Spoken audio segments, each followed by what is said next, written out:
Hello everyone, state PCS सब में आप सभी का स्वागत है। आप लोगों को पता ही होगा कि यूपी पीसीएस प्रीलिम्स परीक्षा जो 17 मार्च को होने वाली थी वो स्थगित कर दी गई है अपरिहार्य कारणों से। और इसमें भी तो मतलब परीक्षा स्थगित हो गई है, अब जुलाई में होगी। और 7 जुलाई को नहीं हो सकती क्योंकि 7 जुलाई को सीटेट का पेपर है। उसके बाद जो 3 संडे पड़ेंगे मे भी उसी में किसी न किसी दिन पेपर का आयोजन किया जाए। और जब भी पेपर आयोजित होगा तो उसके पहले आपको 2 से 1.5 महीने पहले आपको बताया जाएगा, आ जाएगा ऑफिशियल नोटिफिकेशन परीक्षा का डेट। तो इसके लिए पैनिक होने की ज़रूरत नहीं है, लेकिन हाँ टाइम मिला है तो आपको प्रीलिम्स उसके प्लस जैसे प्रीलिम्स का भी आप तैयारी करते रहिए, प्लस जो है मेंस का तो उस पर फोकस करिए। अपना जो 60% है ना अभी तैयार कर लीजिए, क्योंकि अगर एग्ज़ाम को 1 साल में गवर्नमेंट पूरा क्लियर करवाएगी तो फिर आपको मेंस में ज़्यादा टाइम नहीं मिलेगा।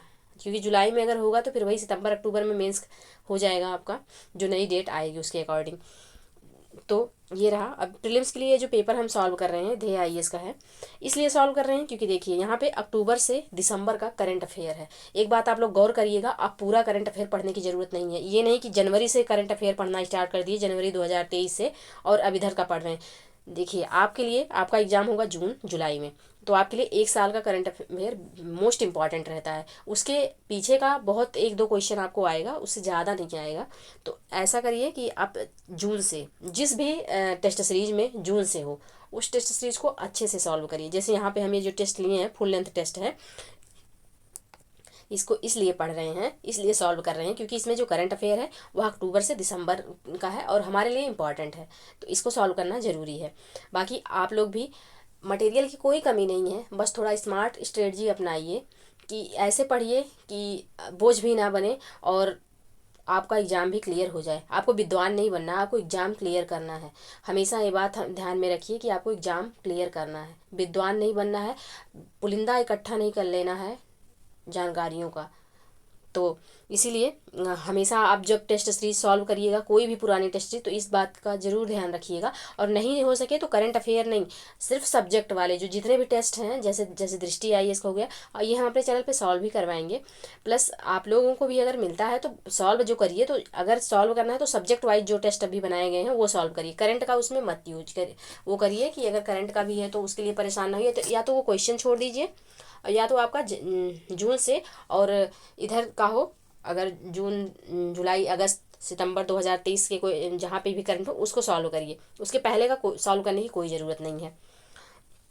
तो ये तो रही कुछ जानकारी जिसको जानना बहुत ज़रूरी है आप लोगों के लिए। तो चलिए अब ये टेस्ट सॉल्व कर लेते हैं आज। और बिल्कुल खाली मत बैठिए, पढ़ते रहिए, क्योंकि अगर आपकी पढ़ाई ब्रेक हो गई बीच में तो फिर आपको अपने आप को प्रिपेयर करने में, मेंटली प्रिपेयर करने में बहुत टाइम लग जाएगा और फिर आपका बहुत टाइम लॉस हो जाएगा, और टाइम जाते बिल्कुल भी टाइम नहीं लगता। तो इसलिए टाइम मिला है तो उसका लाभ उठाइए। चलिए आगे बढ़ते हैं। फुल लेंथ टेस्ट है ये हमारा, और आप लोग प्लीज़ वीडियो को लाइक और शेयर कर दिया करिए। कंटेंट तो इतना अच्छा रहता है बट ना आप लोग सब्सक्राइब करते हैं ना शेयर करते हैं, व्यूज इतना कम आता है कि हमारा मोटिवेशन लेवल बहुत डाउन चला जाता है। बट कोई नहीं, हम अपना मोटिवेशन लेवल बनाए रहेंगे। चलिए स्टार्ट करते हैं। प्रश्न है, यहाँ पे देखिए सूची, एक तरफ सूची एक है, दूसरी तरफ दूसरी सूची है, इसमें प्राचीन रचनाएं और रचनाकार हैं, इनको सुमेलित करना है। तो अष्टाध्यायी इसके रचनाकार कौन है? तो अष्टाध्यायी जो हैं, अष्टाध्यायी किसकी रचना है? तो ये पाणिनि की रचना है। और महाभाष्य, महाभाष्य जो है यह पतंजलि की कृति है। और प्रबंध चिंतामणि तो ये मेरुतुंग की है। परशिष्ट प्रबंध तो ये हेमचंद्र सूरी की है। तो इसका जो सही कोड बनेगा वह होगा 3-4-2-1, ऑप्शन ए में है, ऑप्शन ए यहाँ पे सही आंसर हो जाएगा। नेक्स्ट प्रश्न है, कथन है, इन पे विचार करना है। कथन है, पहला कथन है, सातवाहन राजाओं के नाम मातृ प्रधान है लेकिन राज सिंहासन पर उत्तराधिकारी पुत्र ही होता था। सही है। सामंतवाद का प्रथम लक्षण सातवाहन काल से ही दिखाई पड़ता है। असत्य कथन यहाँ पे चयन करना है। तो असत्य कथन, तो यहाँ पे कोई भी असत्य नहीं है, दोनों कथन बिल्कुल सही हैं, तो ऑप्शन डी यहाँ पे सही आंसर हो जाएगा। नेक्स्ट प्रश्न है, प्रश्न है कि कविराज मार्ग नामक कन्नड़ भाषा के एक काव्य ग्रंथ की रचना किस शासक ने की थी? किसने की थी? तो यह जो किया गया था यह अमोघ वर्ष द्वारा किया गया था। ये एक राष्ट्रकूट शासक थे। तो ऑप्शन सी यहाँ पे सही आंसर हो जाएगा। नेक्स्ट प्रश्न है, निम्नलिखित में से किस सल्तनतकालीन शासक ने सुल्तान की उपाधि ग्रहण नहीं की बल्कि मलिक एवं सिपह सलार की उपाधि से संतुष्ट रहा? कौन था? तो यह जो थे यह थे कुतुबुद्दीन ऐबक। ऑप्शन सी यहाँ पे सही आंसर हो जाएगा। और कुतुबुद्दीन ऐबक का मतलब उपनाम था लाख बख्श, और क्योंकि ये कुरान का बहुत अच्छा गायन करते थे इसलिए इनको कुरान ख्वां भी कहा जाता था। ऑप्शन सी यहाँ पे सही आंसर हो जाएगा। नेक्स्ट प्रश्न है,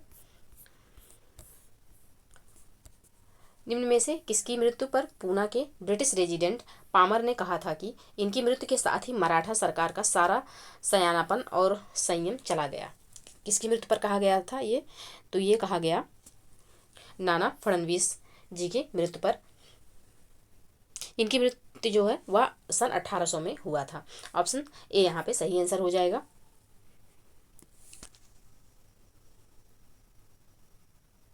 इनका जो मेन रीज़न था इनको ऐसा कहने का, वो मेन रीज़न ये था कि जो नाना फडणवीस जी थे ये मराठों को सहायक संधि से पूर्णतः दूर रखने की कोशिश कर रहे थे। तो ऑप्शन ए यहाँ पे सही आंसर हो जाएगा। नेक्स्ट प्रश्न है, नीचे दो कथन दिए गए हैं जिनमें से एक को अभिकथन और दूसरे को कारण आर कहा गया है। कथन क्या है? कथन है 1932 से 34 ईस्वी में हुए द्वितीय सविनय अवज्ञा आंदोलन में मजदूरों की भागीदारी अपेक्षाकृत कम रही। कारण क्या है कि 1930 से 36 के मध्य श्रमिक आंदोलन कमजोर पड़ गया था। क्या यहाँ पे कौन सा ऑप्शन सही होगा? तो यहाँ पे जो ऑप्शन ए हो जाएगा, यानी कि कथन कारण दोनों सही और व्याख्या भी कर रहा है, तो यहाँ ऑप्शन ए यहाँ पे सही आंसर हो जाएगा। नेक्स्ट प्रश्न है, मध्यकाल में कृष्ण भक्ति को लोकप्रिय बनाने के उद्देश्य से निम्नलिखित में से किसने 8 कवियों के समूह अष्टछाप की स्थापना की थी? अष्टछाप की स्थापना किसके द्वारा की गई थी? तो यह की गई थी विठल नाथ जी के द्वारा। ऑप्शन सी यहाँ पे सही आंसर हो जाएगा। इन्होंने मध्यकाल में कृष्ण भक्त को लोकप्रिय बनाने के उद्देश्य से विठल नाथ ने 8 कवियों के समूह को अष्टछाप की स्थापना की। तो ऑप्शन सी यहाँ पे सही आंसर हो जाएगा। नेक्स्ट प्रश्न है, निम्नलिखित घटनाओं पर विचार कीजिए तथा उनको कालानुक्रमानुसार व्यवस्थित कीजिए। तो यहाँ पे जलियांवाला बाग हत्या सब पहले है साइमन कमीशन का गठन। कब हुआ साइमन कमीशन का गठन? तो ये हुआ 1927 में। 1927 में साइमन कमीशन का गठन हुआ। और पूना पैक्ट तो 1932 में हुआ। पूना पैक्ट गांधी जी और भीमराव अम्बेडकर जी के बीच में। नेक्स्ट है द्वितीय गोलमेज सम्मेलन। तो द्वितीय गोलमेज सम्मेलन जो हुआ था यह 1931 में हुआ था, 1931 में। और जलियांवाला बाग हत्याकांड तो 1919 में हुआ, ये 19 में। तो इसका जो सही कोड बनेगा वह होगा 4। सबसे पहले जलियांवाला बाग हत्याकांड, फिर होगा साइमन कमीशन का गठन, और फिर होगा द्वितीय गोलमेज सम्मेलन, और फिर पूना पैक्ट। तो इसका जो सही कोड होगा वह होगा 4 1 3 2। ऑप्शन बी यहाँ पे सही आंसर हो जाएगा। नेक्स्ट प्रश्न है, स्टोरी ऑफ बारदोली पुस्तक की रचना किसने की? स्टोरी ऑफ बारदोली पुस्तक की रचना जो है वह किसके द्वारा की गई? तो स्टोरी ऑफ बारदोली पुस्तक की जो रचना हुई है यह महादेव देसाई जी के द्वारा हुआ है। ऑप्शन बी यहाँ पे सही आंसर हो जाएगा। ये जो महादेव देसाई जी थे इनके बारे में एक फैक्ट जान लीजिए कि ये महात्मा गांधी जी के निजी सचिव थे। महात्मा गांधी जी के निजी सचिव थे महादेव देसाई, और इनकी रचना है story of Bardoli. Option B बिल्कुल सही आंसर हो जाएगा। नेक्स्ट प्रश्न है, निम्नलिखित पर विचार करें। उपरोक्त उत्तरकालीन मुगल सम्राटों को कालक्रमानुसार व्यवस्थित करें तथा दिए गए कोड की सहायता से उत्तर का चयन करें।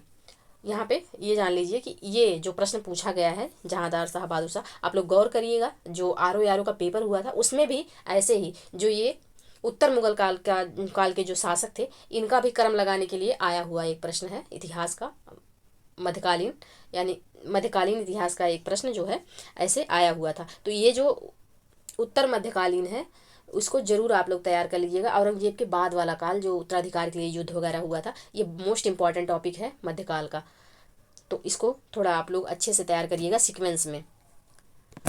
तो यहाँ पे चलिए इस प्रश्न को सॉल्व करते हैं। प्रश्न है, जहांदार शाह और बहादुर शाह फर्रुख सियर और मोहम्मद शाह फर्स्ट। कौन कौन सा यहाँ पे कौन पहले आए कौन बाद में आए, इनका सीक्वेंस लगाते हैं। तो बहादुर शाह जो थे वह बहादुर शाह प्रथम जो थे वह 1707 से 1712, 1707 से 1712 में थे ये। और उसके बाद आएंगे जहांदार शाह, इनका कार्यकाल था 1712 से 13, 1712 से 13। और फर्रुख सियर जो आए थे, इनका जो कार्यकाल था वह 1713 से 1719 तक था, 1713 से 1719 तक का था।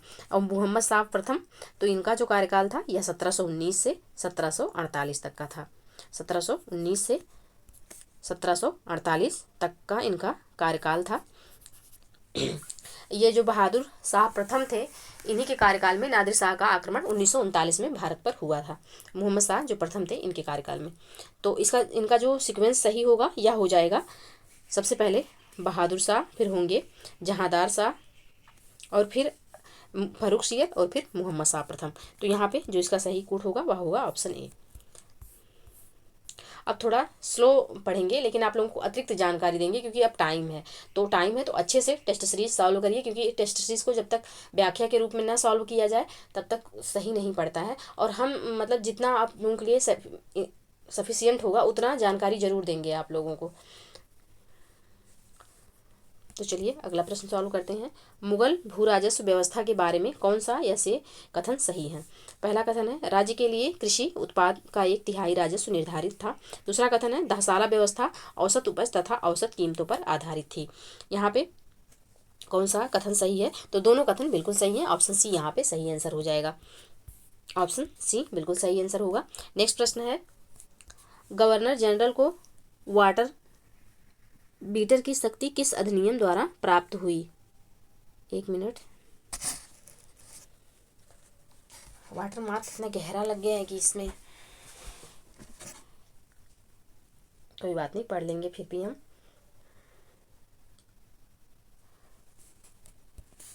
यह है बीटो।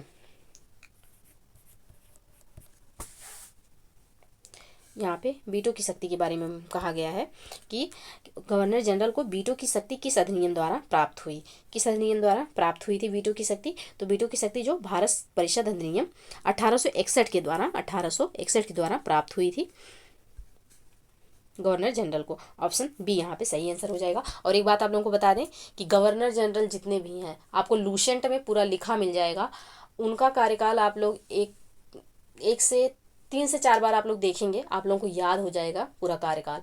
और आप देखेंगे कि कभी मतलब कोई भी एग्जाम ऐसा नहीं गया, प्रीवियस ईयर उठा के देख लीजिए कि कहीं से भी ऐसा नहीं बचा है कोई एग्जाम कि जिसमें ये पूछा ना हो कि इस गवर्नर जनरल के कार्यकाल में कौन सा हुआ था, युद्ध हुआ था, ये सब। तो कार्यकाल जो दिया हुआ है इनका, भले उसके अंदर जो मतलब जानकारी आएगी उसको तुरंत मत पढ़िएगा, लेकिन कार्यकाल उनका सीक्वेंस से कौन गवर्नर जनरल कब आए, कब वायसराय बने, कब क्या हुआ, ये सब चीज़ें आप लोग जरूर देख लीजिएगा। इनसे प्रश्न जरूर पूछा जाता है एग्जाम में, इम्पॉर्टेंट टॉपिक है।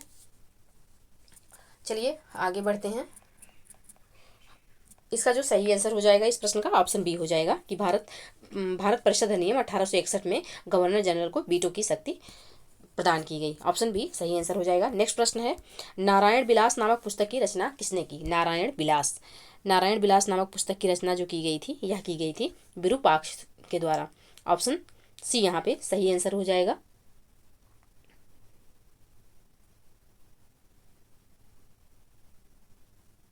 ये जो विरूपाक्ष थे यह संगम वंश के अंतिम शासक थे। इनको पराजित करके नरसिंह ने सालुब वंश की स्थापना की थी। ये भी आप लोग याद रखिएगा। विरूपाक्ष जो थे यह संगम वंश के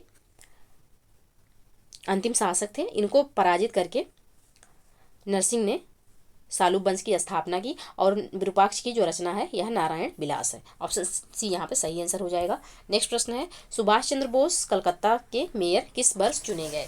सुभाष चंद्र बोस जी को कलकत्ता का मेयर कब चुना गया था, तो इनको जो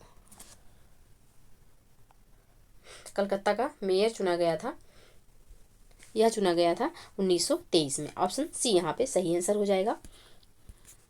नेक्स्ट प्रश्न है ब्रिटिश काल में सरकार द्वारा इनाम कमीशन की स्थापना का उद्देश्य था। इसका उद्देश्य क्या था? तो इसका उद्देश्य था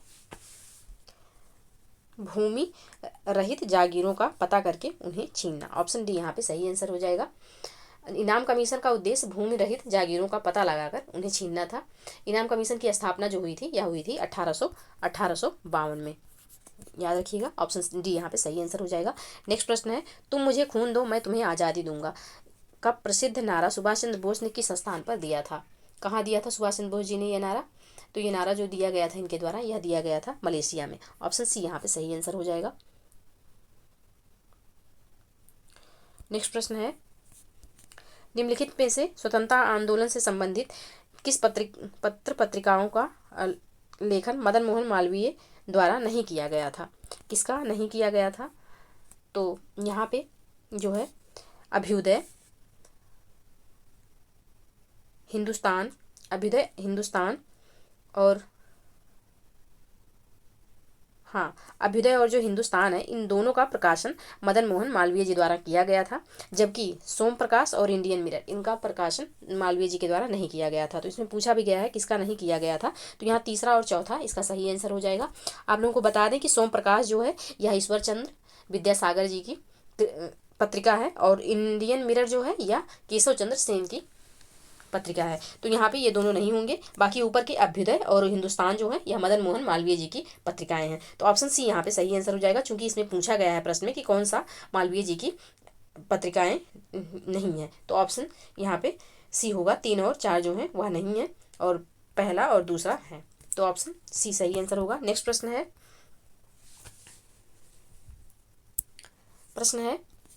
हैदराबाद में स्वतंत्र आसफ जाही वंश की स्थापना किस सूबेदार ने की? तो इस वंश की स्थापना जो की गई थी यह चिनकलिज खां के द्वारा की गई थी। ऑप्शन सी यहाँ पे सही आंसर हो जाएगा। और यह स्थापना जो हुई थी 1724 में इन्होंने किया था। तो ऑप्शन सी यहाँ पे सही आंसर हो जाएगा। नेक्स्ट प्रश्न है, निम्नलिखित युग्मों में से कौन सा सही सुमेलित नहीं है? ब्रिटिश कालीन आयोग, गवर्नर जनरल या फिर वायसराय? कौन सा इसमें से सही सुमेलित नहीं है?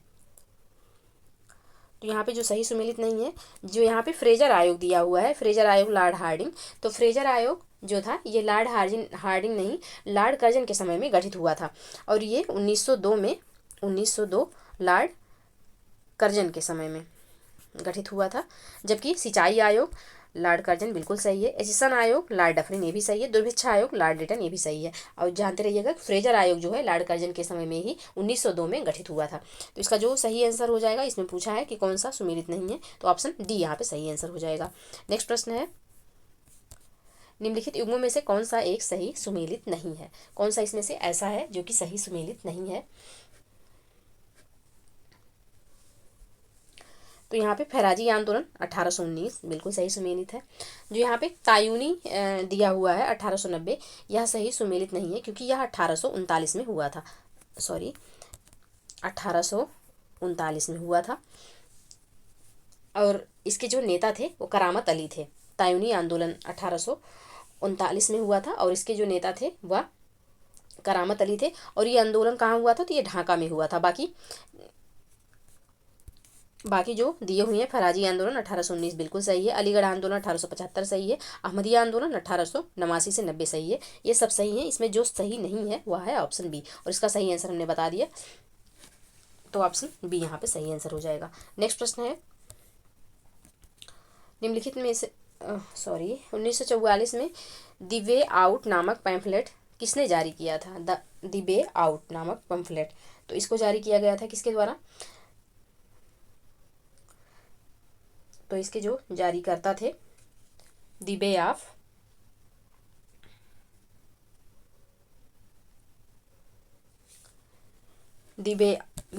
आउट नामक पंफलेट किसने जारी किया?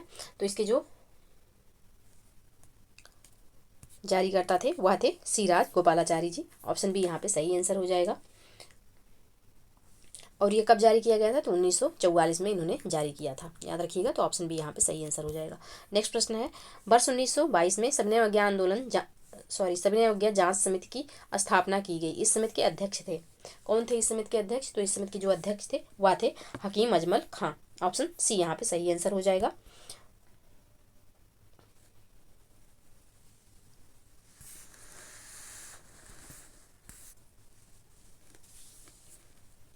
नेक्स्ट प्रश्न है, निम्नलिखित में से कौन सा एक असत्यशोधक समाज का मुख्य उद्देश्य था?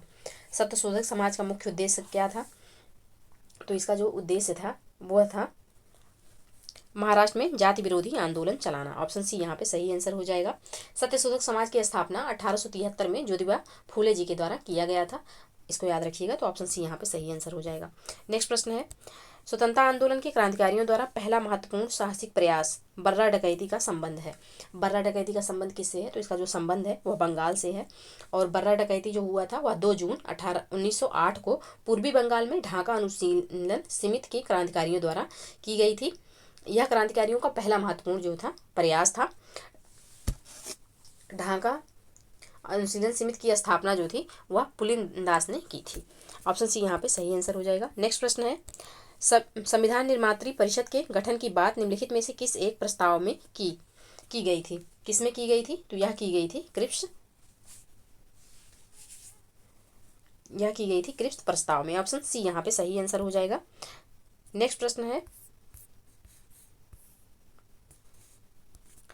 अन्नामुडी चोटी के संबंध में निम्नलिखित कथनों में से कौन सा सत्य है? पहला कथन है यह केरल के इडुक्की जिले में स्थित है। दूसरा कथन है यह पश्चिमी घाट पर्वत का भाग है। तीसरा कथन है यह पर्वतीय द्वीप की सबसे ऊंची चोटी है।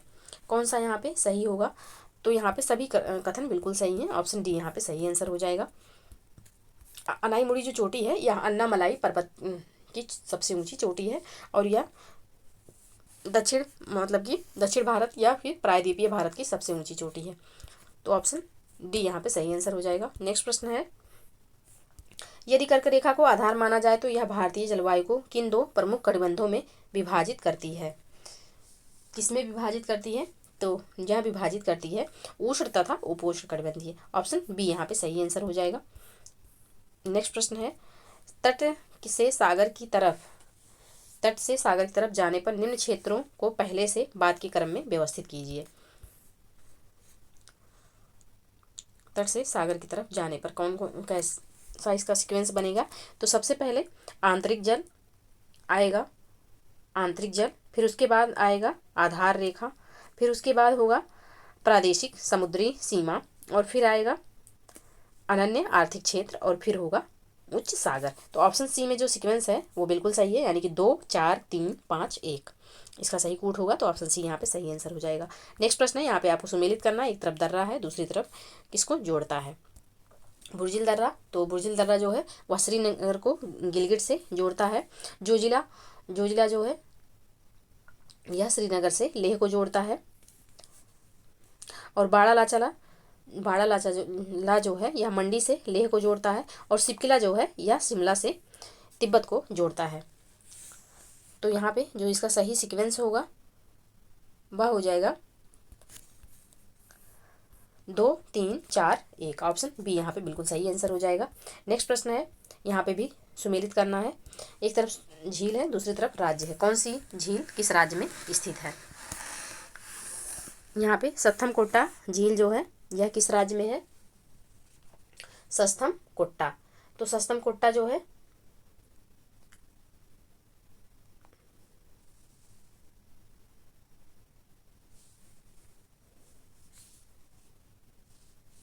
एक मिनट, हाँ पूछ रहा है सस्तम कोट्टा।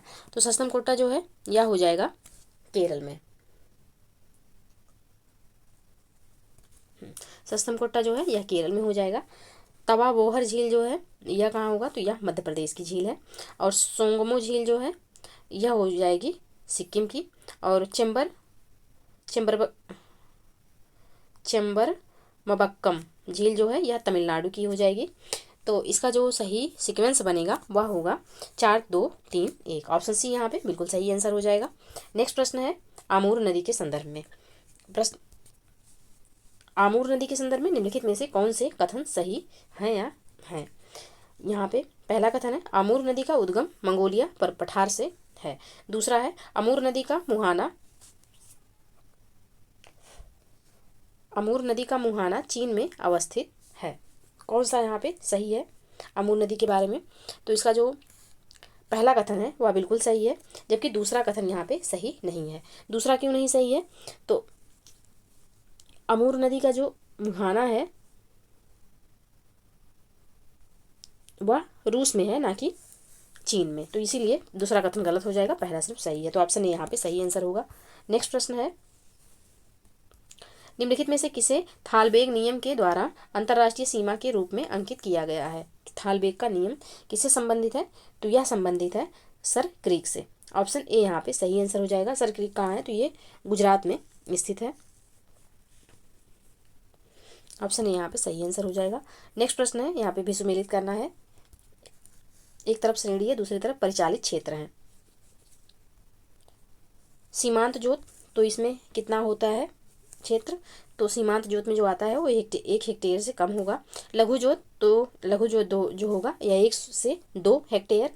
और अर्ध मध्यम जोत जो होगा यह कितने का होगा? तो यह होता है 2 से 4 हेक्टेयर का, 2 से 4 हेक्टेयर का। और मध्यम जोत जो होता है वह 4 से 10 हेक्टेयर के बीच होता है। तो इसका जो सीक्वेंस बनेगा वह क्या होगा? तो यह होगा 1 3 4 2। ऑप्शन बी में है, ऑप्शन बी इसका सही आंसर हो जाएगा। नेक्स्ट प्रश्न है, निम्नलिखित जल प्रपातों को उनकी ऊंचाई के अनुसार अवरोही क्रम में व्यवस्थित कीजिए। हुंड्रू जलप्रपात, जोंग जलप्रपात, कुचिकल जलप्रपात और दूधसागर जलप्रपात। तो यहाँ पे जो सबसे ऊंचाई पे स्थित है वह कौन सा है?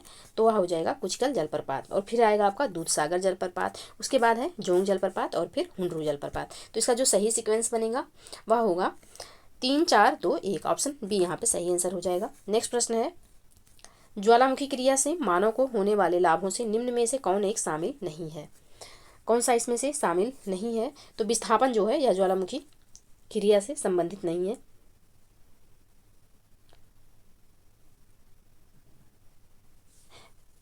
ज्वालामुखी से जो लाभ होता है इसमें विस्थापन नहीं शामिल है, क्योंकि ये हानि में इंक्लूड होगा। क्योंकि जहाँ ज्वालामुखी का उद्भेदन हो जाता है उस क्षेत्र में लोगों को वहाँ से जाना पड़ता है, और वो एक तरीके से इंसानों को इफेक्ट करता है, क्योंकि किसी का बसा बसाया घर एक बार उजड़ता है तो बहुत तकलीफ होती है। और बाकी यहाँ पे जो लाभ होता है वह प्राकृतिक सुरक्षा वाल्व, बहुमूल्य खनिजों की प्राप्ति और भूतापीय ऊर्जा प्राप्त होती है। जो यहाँ पे लाभ की चीज़ नहीं है वह है विस्थापन। तो ऑप्शन डी यहाँ पे सही आंसर हो जाएगा। नेक्स्ट प्रश्न है, यहाँ पे सुमेलित करना है। एक तरफ सूची है, दूसरी तरफ क्षेत्र है। एक तरफ जनजाति है, दूसरी तरफ क्षेत्र है। बिदुबू, बिदुबू किस क्षेत्र की जनजाति है?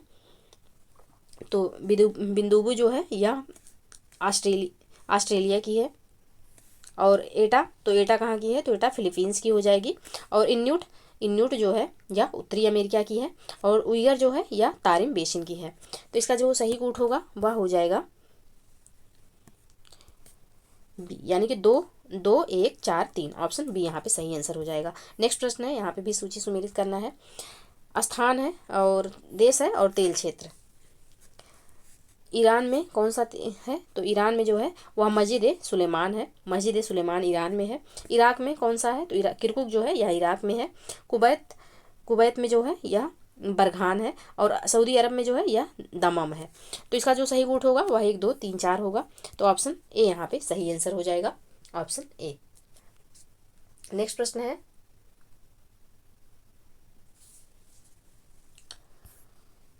एक मिनट, हाँ नेक्स्ट प्रश्न है, निम्नलिखित में से कौन पूर्वी घाट के अंतर्गत नहीं आता? कौन सा इसमें से ऐसा है जो कि पूर्वी घाट के तहत नहीं आता? तो जो बागामड़ पहाड़ियाँ हैं या पूर्वी घाट के तहत नहीं आती।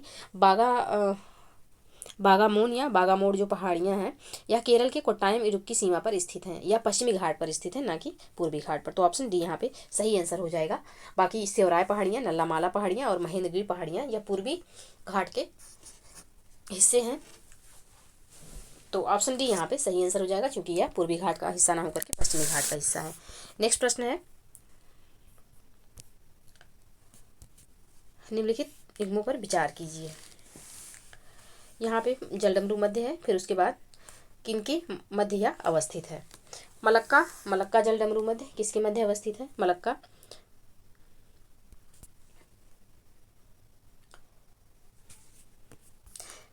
तो मलक्का हिंद महासागर तथा प्रशांत महासागर के बीच है, सही है। होर्मुज जल डमरू मध्य, होर्मुज, तो यह लाल सागर और ओमान की खाड़ी, नहीं, होर्मुज जल डमरू मध्य जो है यह जो फारस की खाड़ी और ओमान की खाड़ी के बीच में है, ना कि लाल सागर के बीच में। तो जिब्राल्टर जल मरुमध्य, तो यह अटलांटिक महासागर और भूमध्य सागर के बीच में है। तो ये सही है। तो इसका जो सही आंसर होगा, इसमें पूछा गया कौन सा सही सुमेलित है, तो ऑप्शन बी यहाँ पे सही सुमेलित हो जाएगा, यानी कि 1 3 सही सुमेलित है और दूसरा गलत है। नेक्स्ट प्रश्न है, ऑस्ट्रेलिया महाद्वीप के संबंध में कौन सा कथन असत्य है। कौन सा यहाँ पे असत्य कथन है ऑस्ट्रेलिया महाद्वीप के बारे में। तो यहाँ पे जो दिया हुआ है, यह पूर्णतः विषुवत वृत्त के दक्षिण में स्थित है, यह सत्य है। दूसरा कथन है, इसके दक्षिण में कारपेंट्रिया की खाड़ी अवस्थित है। इसके दक्षिण में कारपेंट्रिया की खाड़ी अवस्थित नहीं है। कारपेंट्रिया की खाड़ी जो है ऑस्ट्रेलिया के उत्तर में अवस्थित है। तो इसलिए यहाँ पे जो बी वाला पॉइंट है ये गलत हो जाएगा। बाकी इसकी मध्यवर्ती भाग निम्न भूमि प्रदेश कहलाता है, सही है। आयर झील यहाँ अवस्थित है, ये भी सही है। तो यहाँ पे पहला, तीसरा और चौथा कथन सही है। ऑप्शन बी जो है यह सही नहीं है, तो ऑप्शन बी इसका सही आंसर हो जाएगा। नेक्स्ट प्रश्न है, निम्नलिखित पारिस्थितिक तंत्र वर्गीकरण पर विचार कीजिए। टैगा उष्णकटिबंधीय सदापर्णी, उष्णकटिबंधीय पर्णपाती टुंड्रा। इसमें है कि इन पारिस्थितिकी तंत्र वर्गीकरण के एल्बिडो मूल्य का घटता क्रम है। कौन सा क्रम यहाँ पे घटता क्रम है इनका एल्बिडो मूल्य का। तो यहाँ पे इनका जो घटता क्रम होगा वह होगा सबसे पहले टुंड्रा, फिर उसके बाद होगा टैगा, और फिर आएगा आपका उष्णकटिबंधीय पर्णपाती, और फिर उष्णकटिबंधीय सदापर्णी। तो ऑप्शन बी यहाँ पे सही आंसर हो जाएगा।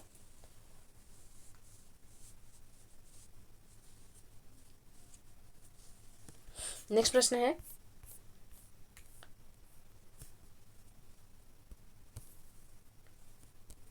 निम्न में से कौन शीत एवं शुष्क पवन है। कौन सी इसमें से शीत और शुष्क पवन है। तो यहाँ पे मिस्ट्रल जो दिया हुआ है यह शीत और शुष्क पवन है, ठंडी हवा है मतलब ये। बाकी फॉन, चिनूक और सिराको ये सब जो हैं ये गर्म हवाएं हैं।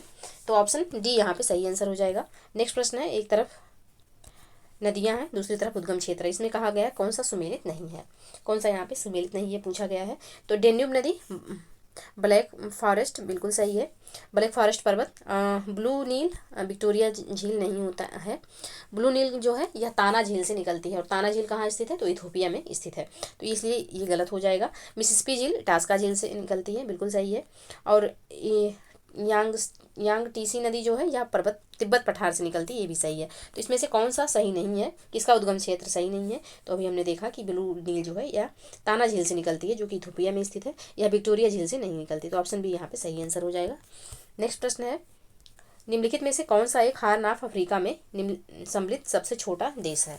हारनाफ अफ्रीका में सम्मिलित सबसे छोटा देश कौन सा है, तो यह हो जाएगा जिबूती। जिबूती सबसे छोटा देश है। और हारनाफ अफ्रीका में अगर पूछता है कितने देश हैं, तो आप लोग याद रखिएगा सीड, यानी कि सोमालिया, इरिट्रिया, इथोपिया और जिबूती। सीड याद रखिएगा, सीड से आपको कंफर्म रहेगा कि हारनाफ अफ्रीका में 4 देश हैं। कौन कौन से, तो सोमालिया, इरिट्रिया, इथोपिया और जिबूती। नेक्स्ट प्रश्न है, बालकस झील कहाँ अवस्थित है। बालकस झील कहाँ अवस्थित है, तो बालकस झील जो है यह अवस्थित है कजाकिस्तान में। ऑप्शन डी यहाँ पे सही आंसर हो जाएगा। नेक्स्ट प्रश्न है, निम्नलिखित में से कौन सा देश बाल्टिक सागर के तट पर स्थित नहीं है। कौन सा देश इसमें ऐसा है जो कि बाल्टिक सागर के तट पर स्थित नहीं है, तो नॉर्वे जो है यह बाल्टिक सागर के तट पर नहीं स्थित है। बाल्टिक सागर पे जो देश हैं वह हैं Denmark, Estonia, Finland, Germany, Latvia, Lithuania, Poland, रूस और स्वीडन। तो नॉर्वे बाल्टिक सागर के तट पर स्थित नहीं है। तो ऑप्शन सी यहाँ पे सही आंसर हो जाएगा।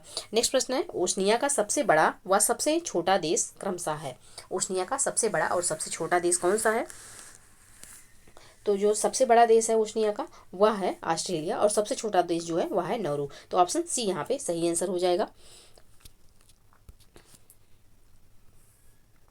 नेक्स्ट प्रश्न है, अंटार्कटिका महाद्वीप को 2 भागों में विभाजित करता है।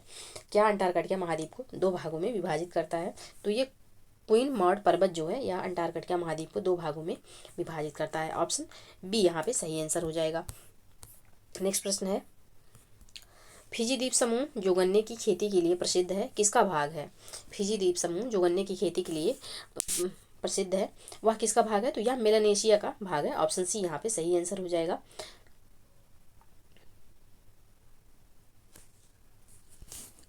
नेक्स्ट प्रश्न है, यहाँ पे सुमेलित करना है। एक तरफ खनन केंद्र है, दूसरी तरफ अवस्थिति है।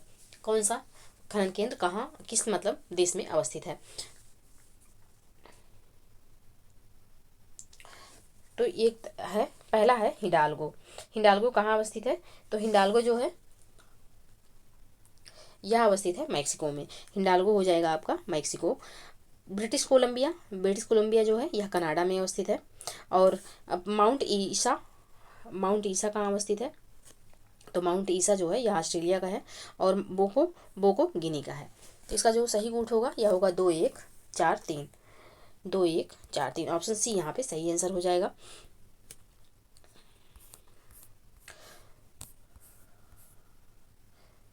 नेक्स्ट प्रश्न है, देखिए एक तरफ राज्य है, दूसरी तरफ राज्य सभा में स्थान है। बहुत बार एग्जाम में पूछा गया, अगर आप लोग प्रीवियस ईयर सॉल्व किए होंगे तो खुद ही देखे होंगे कि इसकी इंपॉर्टेंस कितना है। राज्यसभा और लोकसभा में कितनी सीटें हैं किस राज्य में, एकदम से कम 10 बार उसको अपने नज़र के सामने से गुजारिए, आप लोगों को बिल्कुल याद हो जाएगी। और वो सीटें याद करना बहुत ज़रूरी है, क्योंकि बार बार एग्जाम में पूछा जाता है। कुछ नहीं, बस यही जैसे सुमेलित करने के लिए यहाँ दिया हुआ है, ऐसे ही आएगा कि एक तरफ राज्य दिया होगा और दूसरी तरफ होगा राज्यसभा में या लोकसभा में स्थान। कितनी सीटें हैं तो यही पूछता है। विधानसभा के उतना ज़्यादा इंपॉर्टेंट नहीं है। हाँ, इंपॉर्टेंट तब हो जाता है कि जैसे अभी इलेक्शन हुआ था रिसेंटली, तो वो इम्पॉर्टेंट था। वो जो 4 5 राज्यों का हुआ है, वहाँ की सीटें कि विधानसभा में कितनी सीटें हैं वो इम्पॉर्टेंट हो जाती हैं। लेकिन राज्यसभा और लोकसभा का हमेशा इंपॉर्टेंट रहती हैं, चाहे कोई राज्य चर्चा में रहे या ना रहे, फिर भी पूछा जा सकता है, तो उसको याद कर लीजिएगा। राजस्थान, राजस्थान में कितनी सीटें हैं? तो राजस्थान में 10 सीटें हैं। तमिलनाडु में कितनी हैं? तो तमिलनाडु में जो हैं 18 हैं। कर्नाटक में, कर्नाटक में जो है यह 12 हैं। और केरल में 9 हैं। तो इसका जो सही रूट होगा यह होगा 3 4 1 2। ऑप्शन सी यहाँ पे सही आंसर हो जाएगा। नेक्स्ट प्रश्न है, भारत के संविधान के किस भाग में संघ राज्य संबंधों का उल्लेख किया गया है? संघ राज्य संबंधों का उल्लेख किस भाग में है? तो भाग 11 में जो है संघ राज्य संबंधों का उल्लेख है। ऑप्शन सी यहाँ पे सही आंसर हो जाएगा। एक आप लोग इसको होमवर्क की तरह लीजिए, कि जितने भी पार्ट हैं संविधान के 22 भाग हैं, आपको रटे होने चाहिए। एग्जाम में इतना ज़्यादा इनको पूछता है। और यहाँ पे तो देखिए प्रश्न में दिया हुआ है, आपको मतलब कूट में दे देगा, एक तरफ भाग दे देगा, दूसरी तरफ विषय दे देगा कि कौन से भाग में कौन सा विषय है, सुमेलित करना रहता है। तो इसको जरूर आप लोग एकदम से अच्छे से याद कर लीजिए। नेक्स्ट है, नेक्स्ट प्रश्न है, कथन है एक तरफ, दूसरी तरफ कारण है। कथन है, जन्म स्थान, लिंग तथा धर्म के आधार पर नागरिकों के साथ विभेद किया जा सकता है। कारण क्या है कि अनुच्छेद 15(1) में प्रदत्त अधिकार केवल भारत के नागरिकों के लिए हैं। आप लोगों को याद होना चाहिए आर्टिकल 15, 16, 19, 29 और 30, ये जो 5 आर्टिकल हैं ये केवल भारतीयों के लिए हैं, ये विदेशियों के लिए नहीं है। तो इनको याद रखिएगा, एग्जाम में ये भी पूछा जाता है कि कौन से आर्टिकल सिर्फ भारतीयों के लिए हैं। तो यहाँ पे कथन कारण हो गया। कथन कारण कौन सा यहाँ पे ऑप्शन सही है, एक बार फिर से पढ़ते हैं। पहला है कथन कि जन्म स्थान, लिंग, धर्म के आधार पर अनागरिकों के साथ विभेद किया जा सकता है। कारण क्या है कि अनुच्छेद 15(1) में प्रदत्त अधिकार केवल भारत के नागरिकों के लिए हैं। सही है। तो कौन सा यहाँ पे कौन सा कथन सही है? तो यहाँ पे जो ऑप्शन है ए और आर दोनों सही है और व्याख्या भी कर रहा है, तो ऑप्शन ए यहाँ पे बिल्कुल सही आंसर हो जाएगा। नेक्स्ट प्रश्न है, राष्ट्रीय आपातकाल अनुच्छेद 352 को वापस लिया जा सकता है। अनुच्छेद 352 को वापस लिया जा सकता है कैसे? तो यह संसद के साधारण बहुमत द्वारा इसको वापस लिया जा सकता है। ऑप्शन ए यहाँ पे सही आंसर हो जाएगा। नेक्स्ट प्रश्न है, प्रथम लोक अदालत का आयोजन किस वर्ष किया गया? प्रथम लोक अदालत का आयोजन किस वर्ष किया गया? तो यह किया गया 1982 में। ऑप्शन ए यहाँ पे बिल्कुल सही आंसर हो जाएगा। नेक्स्ट प्रश्न है, निम्नलिखित में से किस वाद का संबंध बधुआ मजदूरी से है? किस वाद का संबंध बधुआ मजदूरी से है? तो नीरजा चौधरी वाद, जो कि बधुआ मजदूरी से संबंधित था। 1976 का इसी के तहत एक्ट आया था। तो ऑप्शन ए यहाँ पे सही आंसर हो जाएगा। नेक्स्ट प्रश्न है, निम्नलिखित में से पंचायती राज व्यवस्था का उद्देश्य क्या है?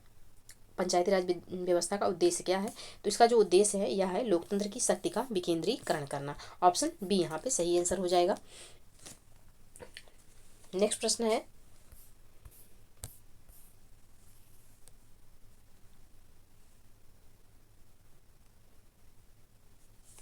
हाँ नेक्स्ट प्रश्न है, राष्ट्रपति से संबंधित।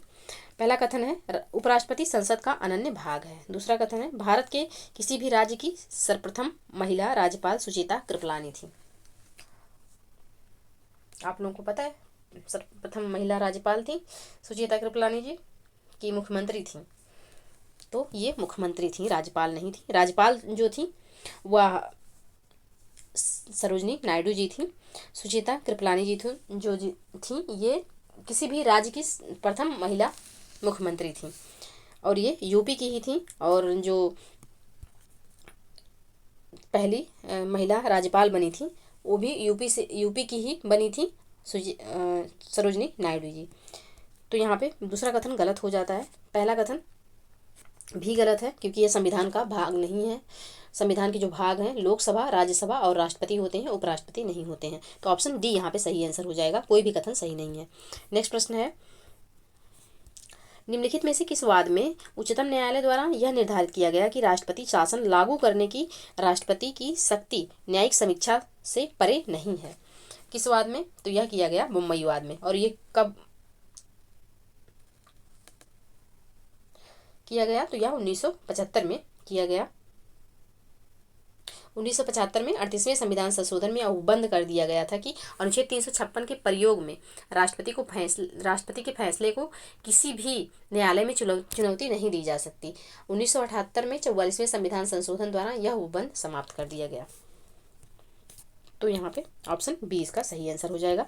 नेक्स्ट प्रश्न है जिला न्यायाधीश के संदर्भ में निम्नलिखित कथनों पर विचार कीजिए। पहला कथन है जिला न्यायाधीश जिले का सबसे बड़ा न्यायिक अधिकारी होता है। दूसरा कथन है उसे केवल सिविल मामलों में अपीलीय क्षेत्राधिकार प्राप्त है। अब पूछा गया है कि कौन सा यह से कथन सही है। तो यहाँ पे सही कौन सा है? तो केवल पहला कथन सही है, दूसरा यहाँ पे गलत है। तो ऑप्शन ए यहाँ पे सही आंसर हो जाएगा। नेक्स्ट प्रश्न है भारतीय संविधान की प्रस्तावना में उल्लेखित निम्न पदों में से कौन सा एक मूल प्रस्तावना में वर्णित नहीं था? कौन सा इसमें से मूल प्रस्तावना में वर्णित नहीं था? तो आप लोगों को पता होगा कि जो 42वां संविधान संशोधन हुआ था उसके द्वारा 3 शब्द यानी कि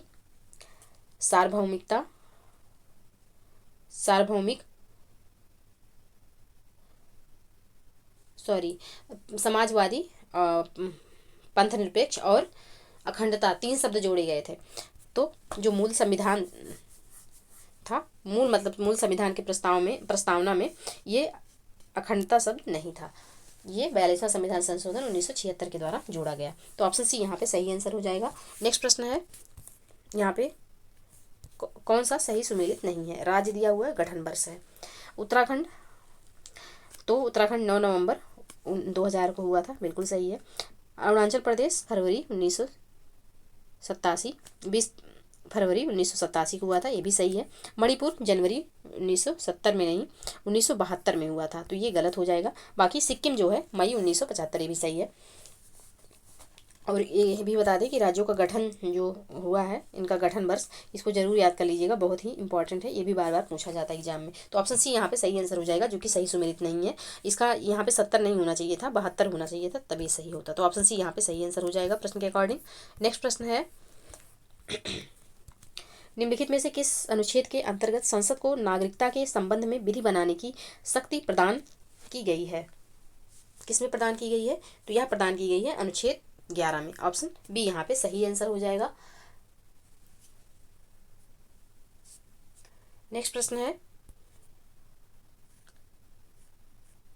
और भारत में जो है ब्रिटेन के समान एकल नागरिकता का प्रावधान किया गया है, यहाँ दोहरी नागरिकता नहीं है। नेक्स्ट प्रश्न है संविधान के अनुच्छेद 226 के अंतर्गत उच्च न्यायालय किसके विरुद्ध रिट जारी कर सकता है? किसके विरुद्ध रिट जारी कर सकता है? तो यह रिट जारी कर सकता है किसी व्यक्ति के विरुद्ध, किसी प्राधिकारी के विरुद्ध, किसी संगठित निकाय के विरुद्ध, और मतलब कि ऊपर जो दिए गए हैं इनमें सभी के विरुद्ध यह रिट जारी कर सकता है।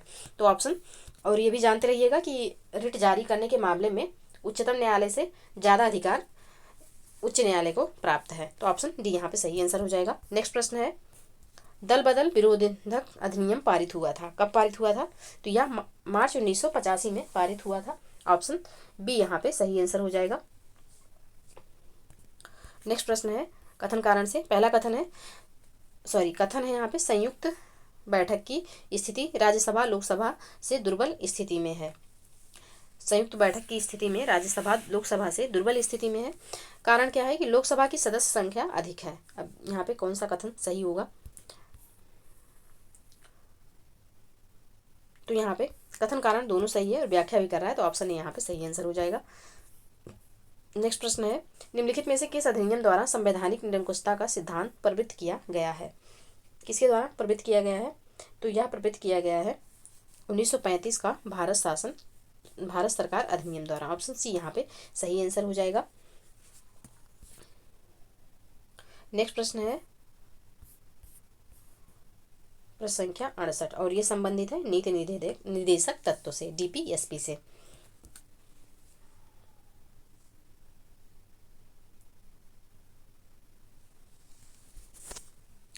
प्रश्न है, नीति निर्देशक तत्व के संदर्भ में कौन सा कथन असत्य है? कौन सा यहाँ पे ऐसा कथन है जो कि असत्य है? तो यहाँ पे दिया हुआ है कि इसका उद्देश्य लोक कल्याणकारी राज्य की स्थापना करना है, जो कि सही है। इनकी प्रकृति न्यायोचित है, गलत है, ये न्यायोचित नहीं है। इसका उल्लंघन होने पर आप न्यायालय नहीं जा सकते, जबकि मौलिक अधिकार का उल्लंघन होता है तो आप न्यायालय जा सकते हैं, लेकिन नीति निर्देशक तत्वों के उल्लंघन होने पर आप न्यायालय नहीं जा सकते, इसलिए यह न्यायोचित नहीं है। तो दूसरा गलत हो जाएगा। तीसरा पॉइंट है, यह आयरलैंड के संविधान से प्रेरित है, बिल्कुल सही है। निर्देशक तत्व देश के शासन में मूलभूत हैं, ये भी सही है। तो यहाँ पे कौन सा कथन यहाँ पे पूछा गया है असत्य है, तो ऑप्शन बी इसका सही आंसर हो जाएगा। नेक्स्ट प्रश्न है, भारतीय संविधान की 6ठी अनुसूची में निम्नलिखित में से किन राज्यों के संबंध में विशेष प्रशासकीय प्रावधान है? विशेष प्रशासकीय प्रावधान किन राज्यों में है? तो इसका जो सही आंसर हो जाएगा यह हो जाएगा असम, मेघालय, त्रिपुरा और मिजोरम में। ऑप्शन ए यहाँ पे बिल्कुल सही आंसर हो जाएगा। नेक्स्ट प्रश्न है, चुनाव में भाग लेने वाले उम्मीदवारों के लिए न्यूनतम शैक्षिक योग्यता निर्धारित करने की सिफारिश किस समिति ने की थी? किसके द्वारा किया गया था? तो यह किया गया था संथानम समिति के द्वारा। ऑप्शन डी यहाँ पे सही आंसर हो जाएगा। चुनाव में भाग लेने वाले उम्मीदवारों के लिए न्यूनतम शैक्षिक योग्यता निर्धारित करने का सिफारिश संथानम समिति ने की थी। तो यहाँ पे ऑप्शन डी सही आंसर हो जाएगा। तो ये 70 प्रश्न तक रहने देते हैं, इसके आगे का कल सॉल्व करेंगे, क्योंकि गले में थोड़ी खराश है तो हमको दिक्कत हो रही है, ताकि कुछ चीज़ें बची रहें, ताकि कल अच्छे से फिर पेपर सॉल्व कर सकें और आप लोगों को रेगुलर वीडियो मिल सके। तो ये रहा, कमेंट सेक्शन में ज़रूर बताइए कैसा लगा हमारा ये वीडियो, और चैनल को अगर वीडियो पसंद आए तो प्लीज़ वीडियो को लाइक और शेयर ज़रूर करिएगा। चैनल को प्लीज़ सब्सक्राइब कर लीजिए। मिलते हैं नेक्स्ट वीडियो में, तब तक के लिए पढ़ते रहिए, स्वस्थ रहिए। जय हिंद, जय भारत।